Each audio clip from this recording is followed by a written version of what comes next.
అబ్బా డ్యామ్ అంటే కాదబ్బా, మొన్న కామారెడ్డి జిల్లాల పోచారం డ్యామ్ మీదకెళ్ళి వారింది వరద. ఈ సీన్ చూస్తుంటే ఇక డ్యామ్ పని అయినట్టే అనుకున్నారు కొందరైతే.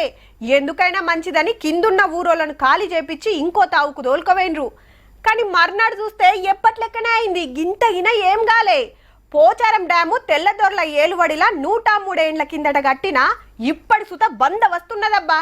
ఇక ఇప్పుడు మన జమానాల కట్టిన ప్రాజెక్టు వార్త చూద్దాం పాన్రి. రేపే అసెంబ్లీలో కాళేశ్వరం రిపోర్టు పెట్టేది ముఖ్యమైన చర్చ కాబట్టి కాంగ్రెస్ ఎమ్మెల్యేలను పిలుచుకొని మొత్తం వివరాలు చెప్పిండు ఉత్తమ్ కుమార్ రెడ్డి సారు.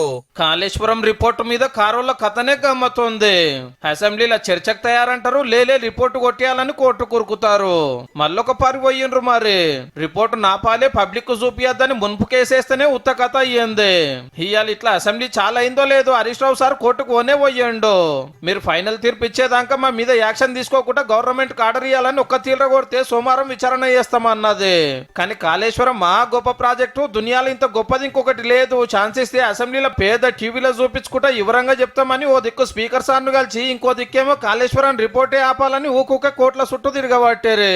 కాళేశ్వరం కూలేశ్వరంలో ఏ రకంగా మీరు దోపిడీ చేసిర్రో ఆ దోపిడీ తెలంగాణ ప్రజల ముందు బట్టబయలై మీ భాగోతం అంతా బయటపడుతున్న ఒక భయంతో కేసీఆర్ సార్ ఏలువాడిలో 1,00,000 కోట్లతోటి మూడేళ్లలో కట్టేస్తే కొబ్బరికాయ కొట్టిన 3 ఏళ్లకే గిట్ల అయ్యింది.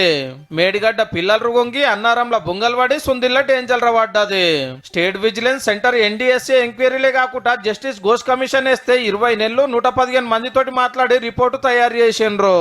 అప్పటి సీఎం చెప్పినందుకే జాగలు మార్చిరు, డిజైన్లు మార్చిరు. అంతా ఆయన మీదకెళ్ళి నడిచిందని రిపోర్టులు ఉండే వరకు అది అసెంబ్లీలో పెట్టి అందరి సలహాలు తీసుకొని ముంగటికి పోదామని సర్కార్ వల్ల ఆపోచానా. కానీ బీఆర్ఎస్ వాళ్ళేమో ఆ రిపోర్టు మీద మాట్లాడొద్దని కోర్టుకోడు, కొత్త ఉద్యమాలు చేసోడు. ఈ రోజు డైవర్షన్ టాక్టిక్స్ చేస్తా ఉంది బీఆర్ఎస్ నాయకులందరూ.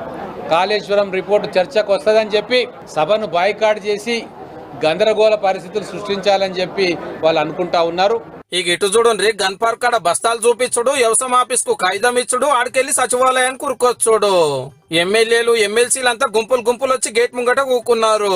యూరియా తిప్పల మీద అసెంబ్లీలో చర్చ చేయాలనేది మనోళ్ళ డిమాండ్.